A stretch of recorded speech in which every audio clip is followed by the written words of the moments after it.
अस्सलाम वालेकुम, welcome to learning lights by Ikram. जैसे कि कल की दो वीडियोस में मैंने आपके साथ लास्ट 6 ईयर के पेपर को सामने रखते हुए कुछ questions as a important question आपके साथ डिस्कस किए थे और आपको ये भी कहा था कि मोस्टली चांसेस यही होते हैं कि पेपर आपका इन्हीं लास्ट ईयर के पेपर में से रिपीट हो जाए, लेकिन इनकी स्टेटमेंट चेंज हो जाती है, क्वेश्चन में उसके पूछने का अंदाज बदल सकता है, न्यूमेरिकल क्वेश्चंस में से वैल्यू चेंज हो सकती है, बाकी तकरीबन पेपर सेम ही होगा। Due to my busy schedule मैंने आपके फर्स्ट ईयर की बुक के फर्स्ट 4 चैप्टर्स ही आपके साथ डिस्कस किए थे और आपको कल की 2 वीडियोस में इन्हीं 4 चैप्टर्स के इंपॉर्टेंट कुछ क्वेश्चंस बताए थे कि आप इसकी तैयारी कर लें और आपको ये मेक श्योर करवाया था कल के लेक्चर में आप आज के पेपर में जो आपका हुआ है 50 से 58 मार्क्स तक अचीव कर सकते हैं। और लास्ट 2 लेक्चर्स में मैंने आपको ये मेक श्योर करवाया था कि काइंडली वीडियो का कोई भी सेक्शन मिस नहीं कीजिएगा, कोई भी पार्ट स्किप ना करें, कोशिश करें इन क्वेश्चंस को अच्छे से प्रिपेयर करें। चलें, ये तो थी पुरानी बातें। अब हम देखते हैं कि आज जो आपका पेपर हुआ 2022 का, इसमें से देखते हैं कि इन 4 चैप्टर्स में से आपको कितना मटेरियल आया और आपके साथ मैं मैक्सिमम आंसर डिस्कस करूंगी। मैं रेड मार्कर के साथ वो क्वेश्चन सॉल्व करूंगी आपके साथ जो अभी तक हमने डिस्कस किए हैं पहले 4 चैप्टर्स में से और लास्ट 2 वीडियोज में से। आपके पास फर्स्ट पे है if x is equal to a then x bar is equal to. आपके साथ मैंने 2017 के जब MCQs डिस्कस किए थे तो मैंने आपके साथ एक पॉइंट डिस्कस किया था, if C is a constant then expected value of C is. आपको मैंने ये बताया था कि अगर आपके डेटा में सिर्फ एक ही सिंगल वैल्यू है तो उस सिंगल वैल्यू का अर्थमेटिक मीन वो खुद ही आएगा, वो इटसेल्फ आएगा। आप देख रहे हैं कि सेकेंड MCQ था 2017 का और नेक्स्ट आपके साथ 5th MCQ फिर रिपीट हो रहा था, mean of a constant K is. तो कांस्टेंट K का मीन क्या था, अर्थमेटिक मीन वो K ही था। अब आपके पास देखें इसने यही रिपीट हुआ है पास्ट पेपर में से। आप कह सकते हो कि if x is equal to a then x bar is equal to a itself. तो ये राइट आंसर था आपके पास, थर्ड C। वैसे मैंने आपके साथ ये पॉइंट डिस्कस किए थे जब मैंने आपके साथ चैप्टर 3 में properties of arithmetic mean discuss की थी। सेकेंड है आपके पास, ये भी हम कर चुके हैं, first moment about mean is always equal to. मैंने आपके साथ 2016 में MCQs डिस्कस किया था 6 नंबर पे, second moment about mean is variance. और उसी टाइम मैंने आपको ये पॉइंट भी बताया था कि फर्स्ट मोमेंट अबाउट मीन आपके पास क्या होता है, इक्वल टू 0 होता है। और हमने मोमेंट्स के 6 टॉपिक्स जब डिस्कस किए थे तब भी हमने इस चीज को सीखा था कि फर्स्ट मोमेंट अबाउट मीन आपके पास हमेशा किसके इक्वल आएगा, वो 0 के इक्वल आएगा। तो D राइट आंसर था आपके पास। थर्ड जो है वो आपके पास आया है चैप्टर नंबर 8 में से, एक्सपेक्टेशन। इसमें आपको कहा गया if x is a random variable then variance of x। अब थर्ड MCQs ये तो आपके पास था चैप्टर नंबर 8 से, और चैप्टर नंबर 8 क्योंकि हमने डिस्कस नहीं किया था। If x is a random variable then variance of x is expected value of x square minus expected value of x का होल स्क्वायर। बिल्कुल लास्ट में एक स्टूडेंट की कल रिक्वेस्ट आ रही थी कि मिस आप हमें बबल शीट सॉल्व करना बता दें। तो देखें बेटे, ये क्वेश्चन नंबर 3 के में आपके पास 2 राइट आंसर हैं। एक आपके पास ये C है और ये B भी है आपके पास राइट आंसर। तो आप इसमें कभी भी इस तरह फीलिंग नहीं करेंगे B पे भी टिक करें और C पे भी टिक करें, क्योंकि ये दोनों ही वेरिएंस के फार्मूले हैं। रैंडम वेरिएबल x में इस तरह हम वेरिएंस कैलकुलेट करते हैं, लेकिन इसकी राइट आंसर जो आपके पास आना था ना, वो आपके पास आना था बोथ B एंड C। आप सिर्फ क्योंकि बबल शीट में हम एक MCQs के रिस्पेक्ट सिर्फ एक आंसर पर टिक करते हैं, तो यूं नहीं था कि हम B पे भी टिक करें और C पे भी टिक करें। तो थर्ड का राइट आंसर आपके पास आ रहा था D, both B and C। Fourth है आपके पास in a binomial distribution the successive trials are. ये आपके पास चैप्टर 9 में से आया है। इसमें बायनोमियल की सक्सेसिव ट्रायल्स आपके पास क्या होती हैं, इंडिपेंडेंट। A आपके पास राइट आंसर था इसका। फिफ्थ है आपके पास quantities which do not vary, chapter 1 में से आपके पास आया है। और ऐसी क्वांटिटीज जो आपके पास बदलती ना हो, वेरी मीन चेंज ना होती हो, ये हमने डिस्कस किया था चैप्टर नंबर 1 में। तो ऐसी क्वांटिटीज को हम क्या कहते हैं, कांस्टेंट। ये आपके पास राइट आंसर था। 6 है आपके पास, ये आया आपके पास चैप्टर 6 में से। इसमें आपको कहा गया probability of a sample space is equal to, sample space की प्रोबेबिलिटी आपके पास 1 होती है, तो इसका राइट आंसर आपके पास था B। 7 है आपके पास the number of value falling in a particular category is called. मैंने आपके साथ इस तरह का एमसीक्यूज मैंने आपके साथ डिस्कस किया था 2015 का, जब मैं सेकंड एमसीक्यूज आपके साथ डिस्कस करी थी। मैंने आपको बताया था कि जब ऑप्शन में आपके पास था क्लास फ्रीक्वेंसी हमारे पास वो वैल्यू होती है जो मैं ये बताती है कि एक पर्टिकुलर क्लास में कितने ऑब्जेक्ट्स फॉल हुए हैं। तो देखें, the number of value following in a particular category is called frequency. है आपके पास in change base method the base period is, बेचे ये आपके पास चैप्टर 5 में से आया इंडेक्स नंबर, और चेन बेस मेथड में आपके पास बेस ईयर जो होता है ना वो चेंज होता रहता है। तो ये सी इसका राइट आंसर था। नेक्स्ट है 9th, binomial distribution is negative if p less than q, if p greater than q, if p is equal to q and p is equal to 0.5। तो 9th एमसीक्यूज आपके पास 9th chapter में से आया है। Binomial के topic में से ये आपसे पूछा है कि आपने बताना है कि बाइनोमियल डिस्ट्रीब्यूशन नेगेटिवली सिक्यू कब होता है। तो बाइनोमियल डिस्ट्रीब्यूशन नेगेटिवली सिक्यू तब होता है जब p ग्रेटर देन q हो। तो ये इसका राइट आंसर था बी। 10th आपके पास चैप्टर 4 में से आया, इसे रेड मार्कर से देखते हैं। If a distribution is mesokurtic then B2 is equal to 3, B2 less than 3, B2 greater than 3 and B2 not equal to 3। तो हमने देखा था कि मेसोकर्टिक हमें बताता है B2। अगर B2 की वैल्यू इक्वल टू 3 आ जाए तो डिस्ट्रीब्यूशन मेसोकर्टिक होता है। मेसोकर्टिक का दूसरा नाम क्या था? Normal distribution. और ये पॉइंट मैंने अपने लेक्चर्स में तो आपके साथ कर्टोसिस को डिस्कस करते हुए आपको बताया था। 2016 का जब पेपर सॉल्व किया था तो 8 MCQ में मैंने आपके साथ ये पॉइंट डिस्कस किया था। उसमें इसने आपको ये कहा था if B2 is equal to 3 the distribution is, हमने बताना था कि डिस्ट्रीब्यूशन मेसोकर्टिक है। और देखें इस साल 2022 में ये इस तरह पूछ रहा है कि इफ आ डिस्ट्रीब्यूशन इज मेसोकर्टिक, अगर डिस्ट्रीब्यूशन मेसोकर्टिक हो तो फिर बताएं B2 की वैल्यू क्या होगी? 3। और इसी वजह से मैंने आपके साथ ये पॉइंट लास्ट में रिस्ट्रिक्ट किया था कि किसी भी पॉइंट को आप स्किप ना कीजिएगा। ये ना हो कि आप वीडियो का एक कोई पार्ट स्किप कर दें और आप इस पॉइंट को पिक ना कर पाएं। तो बच्चे 10th का था राइट आंसर आपके पास A, if B2 is equal to 3। 11 है, ये आपके पास चैप्टर 2 में से आया, total angle of a pie chart are. आपके साथ मैंने पाई चार्ट के टॉपिक को तो डिस्कस किया था चैप्टर 2 में, लेकिन मैंने पाई चार्ट का अगेन आपके साथ डिस्कस किया है जब मैं 2017 का 4th MCQs करवा रही थी कि पाई चार्ट एक सर्कल की फॉर्म में कंस्ट्रक्ट कर रहे होते हैं। इस हिंट से अगर आपने वो वीडियो अच्छे से देखी थी, और ही पता चल जाना चाहिए था कि पाई चार्ट अगर सर्कल पे कंसिस्ट करता है तो सर्कल का टोटल एंगल क्या होता है? 360। 12 है आपके पास, if x minus x bar का whole square is equal to 232 and n is equal to 9 then m2 is, हमने ये डिस्कस किया था कि m2 यानी कि सेकंड मोमेंट अबाउट मीन किसके इक्वल होता है? वो वेरिएंस के इक्वल होता है। तो इसमें आपको m2 फाइंड आउट करने के लिए क्या करना पड़ना था? इस डेटा का वेरिएंस कैलकुलेट करना था आपने। और अगर आपको याद हो, मैंने मोमेंट्स के 6 टॉपिक्स में तो मैंने आपके साथ वेरिएंस को कैलकुलेट करना सिखाया था m2 को, लेकिन रिसेंट प्रीवियस वीडियो में जब मैंने आपके साथ कुछ इंपॉर्टेंट क्वेश्चंस डिस्कस किए थे पेपर पॉइंट ऑफ व्यू से, तो मैंने उस टाइम आपके पास एक MCQ था 555।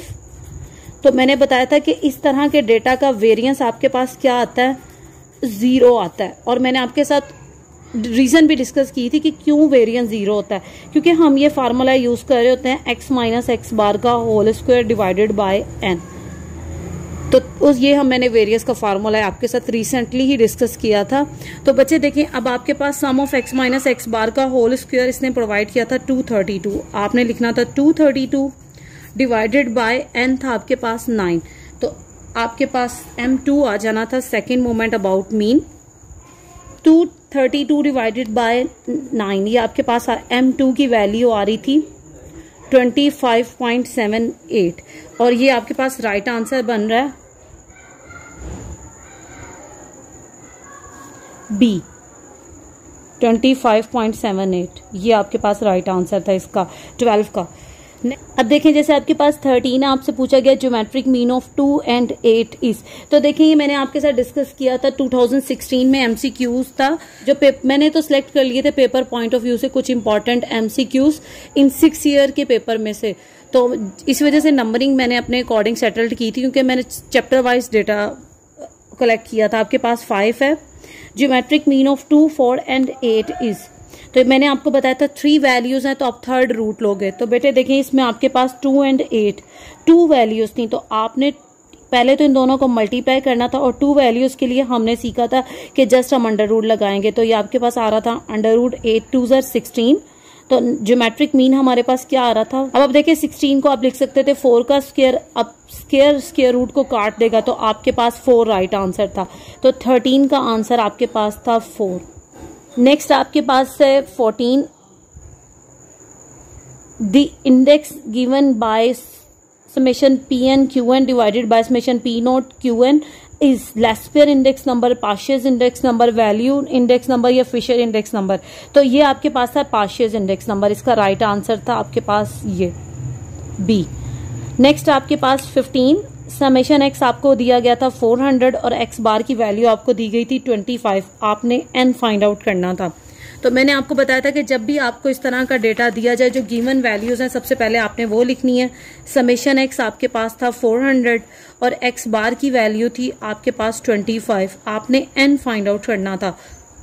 मैं डे 1 से आपके साथ डिस्कस कर रही हूँ कि इन लेक्चर्स को अच्छे से प्रिपरेशन करें इसकी।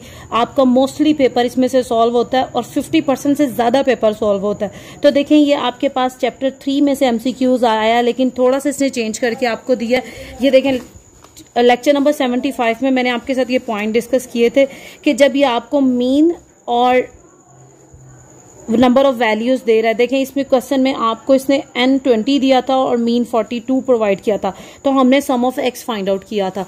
तो इसी तरह हम इसमें भी यूज करेंगे, हम लिखेंगे x bar is equal to sum of x divided by n। x bar की जगह पे आप रख लेते 25, सम ऑफ x था 400, नंबर ऑफ वैल्यूज आपने n फाइंड आउट करना था। अब देखें n डिवाइडर लेफ्ट साइड पे जाएगा तो मल्टीप्लाई हो जाएगा, 400 इधर ही था इधर ही रहेगा, 25 को हम डिवाइड कर देंगे। तो जब आप 400 को डिवाइड करते हो 25 से तो आपके पास नंबर ऑफ वैल्यूज आ रही थी 16। तो इसका राइट आंसर था n is equal to 16 D। 16 MCQs है आपके पास। Which of the following can not be probability of an event. आपने चैप्टर 6 की तैयारी की थी तो प्रोबेबिलिटी के कुछ रूल्स हैं कि प्रोबेबिलिटी कभी भी नेगेटिव नहीं होती। तो देख रहे हैं इन चारों वैल्यूज में से कुछ भी नेगेटिव नहीं था। और प्रोबेबिलिटी की दूसरी कंडीशन ये थी कि हमेशा आंसर 0 और 1 के दरमियान लाई करता है, 1 से ग्रेटर नहीं होता। 0 से लेस होता तो वो ऑफ कोर्स नेगेटिव हो जाना था, वो पॉइंट हम डिस्कस कर चुके हैं। अब आप देखें ए जो ऑप्शन है वो 1.75 है, तो कभी भी किसी भी इवेंट का आंसर 1.75 नहीं आ सकता। इसका राइट आंसर था आपके पास ए।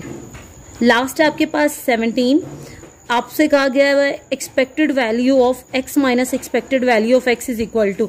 अब आप देखेंगे जैसे कल भी मैंने आपके साथ एक पॉइंट डिस्कस किया था कि expected value of c is equal to c itself, और मैंने आपको बताया था कि एक्चुअली में ये एक्सपेक्टेशन मीन ही होता है। मीन अगर आप c का अर्थमेटिक मीन फाइंड आउट करो तो आपके पास c ही आता है ना। x minus expected value of x आपके पास आ जाएगा 0, और जब आप 0 पे एक्सपेक्टेशन अप्लाई करते हो expected value of 0 is 0 itself. तो इसका आंसर आपके पास आ रहा था D। ये तो था आपके पास 2022 के ऑब्जेक्टिव का सोल्यूशन। टोटल 17 क्वेश्चंस हमने सॉल्व किए हैं। देखते हैं कि इसमें से कितने ऐसे क्वेश्चंस हैं जो अभी तक हमने डिस्कस किए हैं, फर्स्ट चैप्टर से लेकर चैप्टर 4 तक, और लास्ट वीडियोज में 1 2 3 4 5 6 7 8 9, और हमने एवरेज मार्क्स मैंने आपके साथ डिस्कस किया था लास्ट वीडियो में कि आपके पास क्वेश्चन 1 में MCQs आने के चांसेस 8 हैं। हर चैप्टर में से वो 2 MCQs पिक कर रहा है, लेकिन हम देख रहे हैं इसने टोटल हमें 9 MCQs दिए थे फर्स्ट 4 चैप्टर्स में से।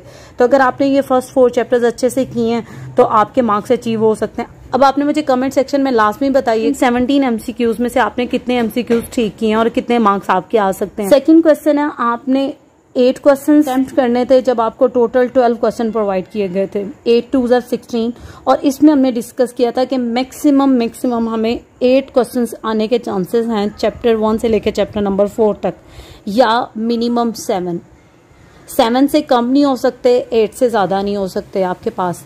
तो देखते हैं कि कितने क्वेश्चंस जो हमें चैप्टर नंबर 1 से लेकर चैप्टर नंबर 4 तक आए हैं और हमने वो पॉइंट डिस्कस किए हैं कि नहीं किए। बस फर्स्ट पे है differentiate between population and sample. आपने बताना है कि पॉपुलेशन और सैंपल में डिफरेंशिएट क्या था। तो ये मैंने आपके साथ चैप्टर 1 में ये दोनों पॉइंट डिस्कस किए थे, और रिसेंट मैंने आपको प्रीवियस लेक्चर में 2015 के पास्ट पेपर जब डिस्कस किया था तब भी ये क्वेश्चन लिखवाया था कि इसकी तैयारी कर लीजिएगा। तो differentiate between population and sample. Second पे है डिफाइन पैरामीटर विद एग्जांपल। आपने बताना था कि पैरामीटर्स क्या होते हैं और एग्जांपल भी देनी थी आपने। पैरामीटर का मैंने आपके साथ पार्ट डिस्कस किया था जब मैं 2016 का फर्स्ट एमसीक्यू सॉल्व कर रही थी ना, तो उस टाइम हमारे पास एमसीक्यू कुछ इस फॉर्म में था, the quantity computed from the sample is called. तो हमने ऑप्शन बताना था, तो ऑप्शन था स्टैटिस्टिक, और मैंने साथ ही आपके साथ ये पॉइंट डिस्कस कर लिया था कि एक ऐसी क्वांटिटी जो पॉपुलेशन से आप कैलकुलेट करें आप उसे पैरामीटर कहते हैं। और पैरामीटर की डिटेल्ड आपको डेफिनेशन मैंने आपके साथ डिस्कस की थी जब मैंने आपके साथ चैप्टर नंबर 1 को टॉपिक वाइज डिस्कस किया था, तो ये भी आपके चैप्टर 1 में से आया था। विद एग्जांपल में आपने ये बताना था कि पैरामीटर का जो रिजल्ट होता है वो कांस्टेंट होता है, क्योंकि हम ओवरऑल डेटा को स्टडी कर रहे होते हैं। सारे पॉइंट्स आपके साथ डिस्कस किए थे। नेक्स्ट पे था व्हाट इज स्टैटिस्टिकल एवरेज। इसमें आपने वर्ड स्टैटिस्टिकल से कंफ्यूज नहीं होना था, जस्ट आपने देखना था व्हाट इज एवरेज। तो जब हमने चैप्टर 3 को बिल्कुल स्टार्टिंग लेक्चर में डिस्कस किया था, चैप्टर 3 का नेम है मेजर ऑफ सेंट्रल टेंडेंसी, तो मैंने आपको बताया था कि मेजर ऑफ सेंट्रल टेंडेंसी का दूसरा नाम क्या है, एवरेज। तो थर्ड क्वेश्चन में आपने एवरेज की बेसिक डेफिनेशन डिस्कस करनी थी। फोर्थ है आपके पास what is the formula of combined arithmetic mean. तो कंबाइंड अर्थमेटिक मीन का बच्चे क्या फार्मूला है आपके पास। कंबाइंड अर्थमेटिक मीन का टॉपिक मैंने आपके साथ डिस्कस किया था जब मैंने आपके साथ properties of arithmetic mean discuss की थी। और फोर्थ चैप्टर में जब मैं आपके साथ कंबाइंड स्टैंडर्ड डेविएशन का क्वेश्चन डिस्कस किया था, 2 क्वेश्चन थे आपके एक्सरसाइज के 4.9 एंड 4.10, जिसे हमने लेक्चर नंबर 66 में डिस्कस किया था। तो मैंने आपके साथ फार्मूला डिस्कस किया था कि कंबाइंड अर्थमेटिक मीन को हम डिनोट करेंगे x बार c से, और ये इक्वल आ जाएगा n1 x बार 1 प्लस n2 x बार 2। अब क्योंकि इसमें जर्नल फार्मूला पूछा है, हमें ये नहीं पता कि कितने डिस्ट्रीब्यूशन है, तो हमने लास्ट पे लिखना था n k multiply by x bar k divided by n1 plus n2 plus n3 up to so on n k. ये आपके पास कंबाइंड अर्थमेटिक मीन का फार्मूला था। If the value of Q2 D5 and P50 are equal to 27.12, आपने median find out करना था। तो देखिए आपके साथ ये मैंने पॉइंट डिस्कस किया था कि क्वार्टाइल डेविएशन, सेकंड क्वार्टाइल आपके पास किसके इक्वल होता है, मीडियन के इक्वल होता है। तो Q2 की वैल्यू ही आपके पास मीडियन की वैल्यू थी जो कि थी 27.12। जस्ट ये आंसर था, आपने बताना था the second quartile Q2 is equal to median.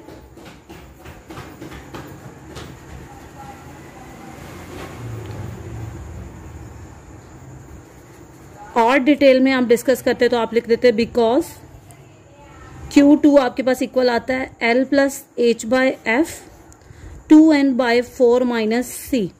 तो देखें L plus H by F यूं ही आप इसे कटिंग कर सकते हो 2/4 को, तो ये आपके पास आ सकता था n बाय 2 माइनस सी। तो ये तो आपके पास मीडियन का फार्मूला है, तो मीडियन की वैल्यू भी 27.12 ही थी। पास एक्सप्लेन मोड विद एग्जांपल। आपने मोड के बारे में बताना था कि मोड क्या होता है। मैंने मोड का टॉपिक आपके साथ डिस्कस किया था चैप्टर नंबर 3 में, कि ऐसी वैल्यू जो डेटा में बार बार रिपीट हो रही हो। The most frequent value of the data set is called a mode.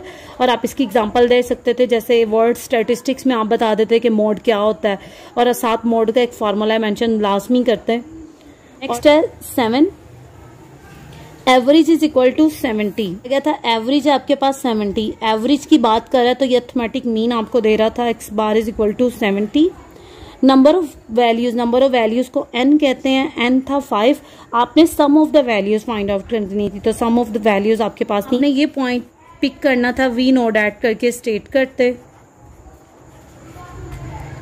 x bar is equal to sum of x divided by n। तो सम x है आपके पास अननोन, उसने यूं ही रहना था, n की जगह पे आपके पास आ जाना था 5 और x बार की जगह पे आपने लिख देना था 70। तो सम ऑफ x आपके पास आ रहा था 70 मल्टीप्लाई बाय 5। तो देखें ये आपके पास वैल्यू बन रही है 70 को जब आप 5 से मल्टीप्लाई करते हैं 350। ये आपके पास आंसर था क्वेश्चन 2 के। 7 पार्ट था आपके पास। डिफाइंड ज्योमेट्रिक मीन, आपने बताना था कि ज्योमेट्रिक मीन क्या है, और मैंने आपको कल रिस्ट्रिक्ट किया था कि आपके पास कुछ भी आ जाए चैप्टर 3 में से या चैप्टर 4 में से एज अ डेफिनेशन, तो कोशिश करेंगे आप फार्मूला लास्ट में मेंशन करेंगे। कल के पैटर्न की स्कीम के अकॉर्डिंग टोटल 8 ही क्वेश्चंस आपके पास आए हैं चैप्टर 4 में से। अब आप देख रहे हैं टोटल 8 ही क्वेश्चंस आए हैं इन 4 चैप्टर्स में से, तो 16 मार्क्स तो आप यहाँ से गेन कर सकते हैं। आपके पास ये जो 4 क्वेश्चंस आ रहे थे ये आपके पास चैप्टर 5 में से आए हैं। इंडेक्स नंबर 3 को डिस्कस कर लेते हैं। इसमें भी हमने कहा था कि बहुत ज़्यादा चांसेस हैं कि मैक्सिमम 8 क्वेश्चंस आपके पास आ जाएं एज अ शॉर्ट क्वेश्चन, या आपके पास मिनिमम 7 क्वेश्चंस वो आपको दे सकता है। 7 से कम नहीं हो सकते और 8 से ज़्यादा नहीं हो सकते आपके पास। तो देखते हैं कि कितने क्वेश्चंस ऐसे आए हैं जो हमने अभी तक अपने प्रीवियस लेक्चर्स में और इन लास्ट 2 वीडियोस में डिस्कस किए हैं। फर्स्ट पे है what are the different method of presentation of data. आपने बताना था कि डेटा को प्रेजेंट करने के कितने मेथड हैं। तो आप अपने डेटा को थ्रू टेबल्स रिप्रेजेंट कर सकते हो, आप अपने डेटा को थ्रू चार्ट रिप्रेजेंट कर सकते हो, आप अपने डेटा को थ्रू डायग्राम्स रिप्रेजेंट कर सकते हो, जिसमें टेबल पे आपके पास फ्रीक्वेंसी डिस्ट्रीब्यूशन आ सकता था कि आप एक अच्छे से डेटा को रॉ डेटा को अच्छे से टेबल की फॉर्म में डाल के तो एक्सप्लेन कर सकते हो अपने डेटा की नौयत। आप चार्ट के जरिए बना सकते हो, लाइक पाई चार्ट बना के दे सकते हो। आप डायग्राम्स बना सकते हो जिसमें सब डिवाइडेड बार डायग्राम है, सिंपल बार डायग्राम है, मल्टीपल बार डायग्राम्स हैं। तो डेटा को रिप्रेजेंट करने के आपके पास 3 डिफरेंट वेज आ रहे थे। क्लियर है। नेक्स्ट आपके पास सेकंड पे डिफाइन क्लास बाउंड्रीज। चैप्टर 2 में हम डिस्कस कर चुके हैं कि क्लास बाउंड्रीज आपके पास क्या होती हैं, और कल जो मैंने आपके साथ 2 वीडियोस अपलोड की थी उसमें भी शॉर्ट क्वेश्चन मैंने आपके साथ डाला था कि डिफाइन CB एंड CM। आपके पास थर्ड क्वेश्चन का थर्ड पार्ट है if Q3 is equal to 178, quartile deviation आपको दिया गया था 53, आपने Q1 फाइंड आउट करना था। तो हमने QD का बेसिक फार्मूले से क्वेश्चन का सोल्यूशन स्टार्ट करना था। वी नोट ऐड करके आप स्टेट करते, we know that quartile deviation is equal to Q3 minus Q1 divided by 2। अब आपने इन सब की वैल्यूज इनकी रिक्वायर्ड जगह पे प्लेस करनी थी। QD की वैल्यू थी 53, जबकि Q3 की वैल्यू आपको दे रहा है 178। Q1 की जगह पे Q1 ही रहना था बाय 2 यूं ही। अब आप देखें Q1 आपके पास इधर था न्यूमिनेटर में, ये तब तक सॉल्व नहीं हो सकता था जब तक आप इस 2 को मूव ना करते। तो 2 डिवाइड है, जब ये लेफ्ट साइड पे जाता है तो मल्टीप्लाई हो जाना था। तो 53 मल्टीप्लाई बाय 2 आपके पास आ रहा है 106। नेक्स्ट था 178 माइनस Q1। अब आप देखें आपको Q1 चाहिए लेकिन राइट साइड पे ये Q1 नेगेटिव का है, तो मैं राइट साइड से इसे पिक करके लेफ्ट साइड पे ट्रांसफर करूंगी। तो देखें Q1 is equal to 178 minus 106। तो Q1 की वैल्यू आपके पास आ रही थी, जब आप 178 में से माइनस करते हैं 106, तो Q1 की वैल्यू आपके पास आ रही थी 72। अब बच्चे अगर आप इसका रिवर्स पैटर्न यूज करें, जरा वेरीफाई करें, Q1 अगर हो 72 और Q3 हो 178, तो क्या QD का आंसर 53 आता है कि नहीं। तो देखिए Q3 का माइनस Q1 डिवाइडेड बाय 2 करके QD आता है आपके पास। तो देखें 178 माइनस 72, ये आपके पास आ रहा है 106 को डिवाइड करें 2 से, तो इस सूरत में भी क्वार्टाइल डेविएशन आपके पास 53 आ रहा है। तो इस क्वेश्चन का सोल्यूशन जस्ट आपके पास यहाँ तक था, Q1 is equal to 72। Comment section में लाजमी बताइएगा कि आपके पास Q1 का आंसर क्या आया था, 72 था या कुछ और। फोर्थ है आपके पास how is variance defined also write it formula है। आपने वेरियंस के मुतालिक बताना था और इसकी बेसिक डेफिनेशन लिखनी थी। फिफ्थ है आपके पास रेड मार्कर से मैं आपके साथ वो क्वेश्चन टिक कर रही हूँ जिन्हें हमने चैप्टर नंबर 1 से लेके चैप्टर नंबर 4 तक अपने लास्ट लेक्चर्स में आपके पास है। A student calculated mean and standard deviation of 25 observation and 20 and 4 respectively. तो मैंने आपके साथ रिस्पेक्टिवली का मीनिंग काफी बार डिस्कस किया था कि फर्स्ट की फर्स्ट वैल्यू और सेकेंड की सेकेंड वैल्यू। तो देखिए आपके पास A student calculated mean and standard deviation, तो मीन आपके पास आना था 20, जबकि स्टैंडर्ड डेविएशन आपके पास क्या होना था 4, और ऑब्जर्वेशंस कितनी थी 25, तो n था आपके पास 25। आपने क्या कैलकुलेट करना था, find the value of coefficient of variation, CV आपने फाइंड आउट करना था। तो CV आपके पास किसके इक्वल है, CV इक्वल होता है standard deviation divided by arithmetic mean multiply by 100। तो अब आप देखिए आपके पास क्वेश्चन में आपको स्टैंडर्ड डेविएशन भी गिवन था 4, AM आपके पास था 20, आपने जस्ट इसे मल्टीप्लाई कर देना था 100 से। तो 20 1 ज़ा 20, ये आपके पास 5 आना था, तो राइट आंसर आपके पास बन रहा था 5 4 ज़ा 20 और परसेंटेज आपने मेंशन लाजमी करना था क्योंकि CV में 100 से मल्टीप्लाई करते हैं, डेट्स वाई आंसर में हम परसेंटेज मार्क करते हैं। तो ये आपके पास 20% राइट आंसर था। नेक्स्ट आपके पास 7 क्वेश्चन, इफ वेरिएंस इज 5 लिख लेते हैं, जो हमें पैरेंथेसिस इसने अवेलेबल किए हैं कि वेरिएंस है 5 and third moment about mean is, third moment about mean को हम किस तरह लिखते थे, M3, अबाउट मीन है तो प्राइम नहीं आएगा, वो आपके पास है -12.8। वो आपको कह रहा है फाइंड B1, आपने B1 की वैल्यू फाइंड आउट करनी है और डिस्कस द डिस्ट्रीब्यूशन, और आपने बताना है कि डिस्ट्रीब्यूशन कैसा है।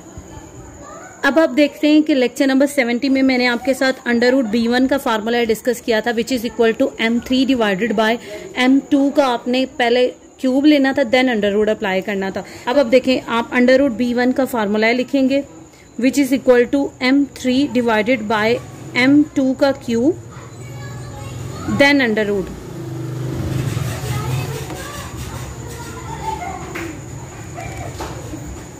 अब आप देख रहे हैं इसने आपसे √B1 की वैल्यू नहीं पूछी, इसने आपसे सिंपल B1 की वैल्यू पूछी है। तो अंडर रूट को ख़त्म करने के लिए मुझे दोनों तरफ क्या लेना पड़ेगा, स्क्वायर लेना पड़ेगा। तो जब मैं B1 पे स्क्वायर अप्लाई करती हूँ लेफ्ट साइड पे भी और राइट साइड पे भी, तो इधर आपके पास आ जाएगा M3 का square divided by M2 cube under root. यूं ही जब इधर स्क्वायर लिया तो ये स्क्वायर ने स्क्वायर रूट को फिनिश कर दिया, ये आपके पास आ रहा है M32 डिवाइडेड बाय M23। और आपको याद हो मैंने आपके साथ डिस्कस किया था कि आप इसे B1 को सिंपल B1 को इस तरह याद रखना M32 बाय M23। अब आपके पास देखें M3 तो इसने दिया है, मीन M3 की वैल्यू तो आपके पास आ गई -12.8 का होल स्क्वायर डिवाइडेड बाय, अब आपके पास इधर आपने डिवाइजर में क्या करना है, आपको M2 चाहिए और उस पर आपने क्या अप्लाई करना है, क्यूब अप्लाई करना है।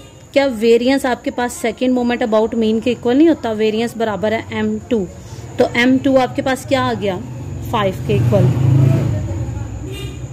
तो इधर आपने क्या करना था 5, M2 की जगह पे 5 और क्यूब यूं ही रहेगा।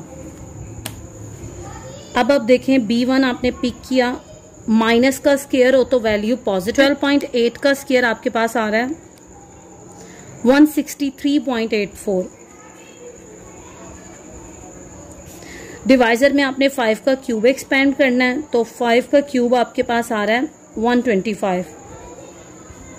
जब आप 163.84 को डिवाइड करते हैं 125 से, तो आपके पास B1 की वैल्यू आ रही है 1.31 कि B1 तो आपने फाइंड आउट कर लिया। नेक्स्ट आपसे पूछा था discuss the nature of the distribution, तो हमने सीखा था कि अगर B1 की वैल्यू पॉजिटिव हो तो डिस्ट्रीब्यूशन आपके पास क्या होगा, पॉजिटिवली सिक्योर डिस्ट्रीब्यूशन। तो आप इसे मेंशन करते since B1 greater than 0 so the distribution is positively secure distribution. तो ये था आपके पास क्वेश्चन नंबर 3 का 7 पार्ट। नेक्स्ट है क्वेश्चन नंबर 3 का 8 पार्ट। आपको दिया गया if mean is equal to 20।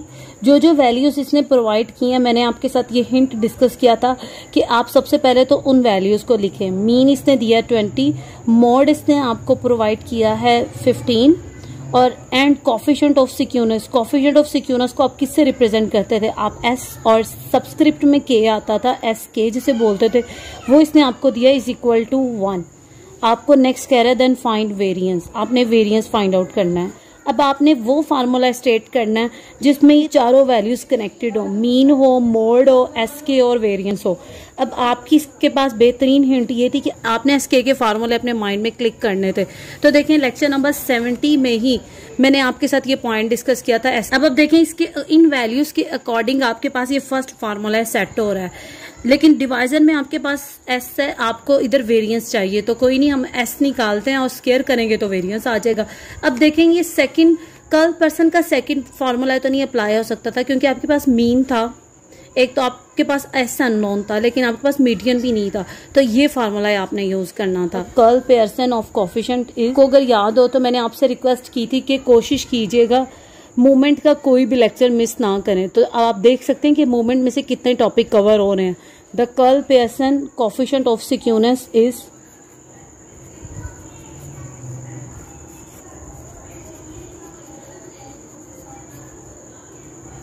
SK, which is equal to mean minus mode divided by S। अब अगर आप देखें, आपने आपके साथ कल ये पॉइंट डिस्कस किया था कि क्वेश्चन रिपीट ज़रूर होते हैं स्टैटिस्टिक्स के, क्योंकि मेरे पास आ रही थी बच्चों की कंप्लेंट कि मिस हम पास्ट पेपर देख रहे हैं कि कोई question as it is repeat नहीं हो रहा। तो मैंने उस टाइम भी उन्हें कहा था कि बच्चे क्वेश्चन रिपीट होंगे, लेकिन क्वेश्चन की मैं सिनेरियो चेंज करके वो आपको दे सकता है। अब आप देखें, जैसे इस क्वेश्चन में आपके पास ये 7 क्वेश्चन है, क्वेश्चन 2 का 7 इन अ मॉडरेटली सिक्योर डिस्ट्रीब्यूशन, मीन आपको 100 दिया, मोड प्रोवाइड किया था, स्टैंडर्ड डेविएशन प्रोवाइड करके कोफिशिएंट ऑफ सिक्यूनेस पूछ रहा था। और इस क्वेश्चन में ऐसा क्या है, इसमें कोफिशिएंट ऑफ सिक्यूनेस दे के आपके पास वेरिएंस पूछ रहा है, तो क्या आप इसे कह नहीं सकते कि ये रिपीट हुआ। अब देखें, मीन आपके पास है 20, मोड है आपके पास 15, एस आपके पास अननोन है, वो यूं ही रहेगा, और एस के की जगह पे आप क्या लिखेंगे 1। 20 माइनस 15 आपके पास आ रहा है 5, एस यूं ही रहेगा, तो एस आपके पास आ गया 5 डिवाइडेड बाय 1, तो एस की वैल्यू आ गई 5। एस स्टैंडर्ड डेविएशन है, आपको क्या चाहिए, वेरिएंस चाहिए। तो जब आप स्क्वायर लोगे S Q on both side, तो एस स्क्वायर आपके पास आ रहा है 25, सो वेरिएंस इज इक्वल टू 25। ये था आपके पास क्वेश्चन नंबर 3 का 8 part.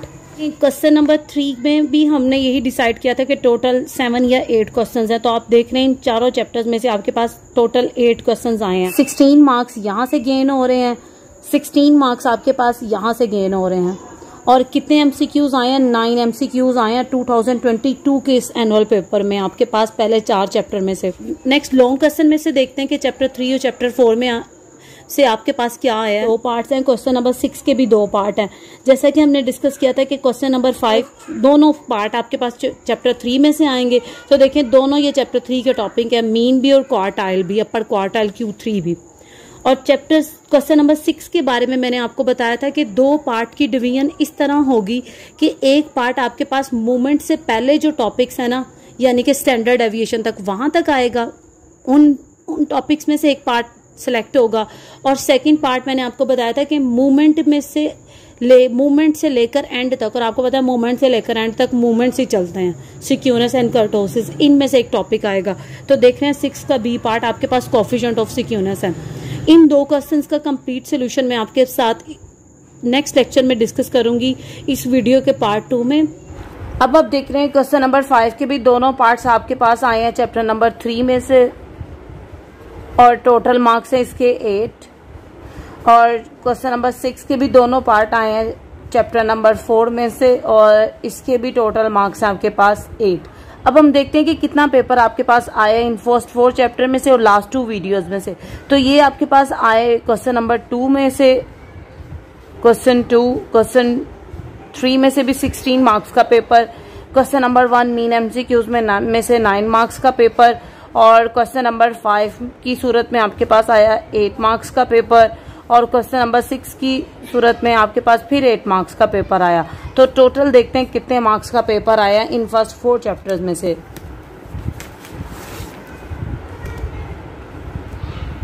16 plus 16 plus 9 plus 8 plus 8, तो आपके पास 57 मार्क्स का पेपर आया है चैप्टर नंबर 1 से लेके चैप्टर नंबर 4 तक। मीन जितना सिलेबस अभी तक हमने डिस्कस किया है अपने इस चैनल पे। कमेंट सेक्शन में मुझे बताइएगा कि एक्सपेक्टेड आपने कितना पेपर अटेम्प्ट किया इन चारों चैप्टर में से। इसके साथ आज का हमारा लेक्चर फिनिश होता है। बेस्ट ऑफ लक, अपना ख्याल रखिएगा, अल्लाह हाफिज।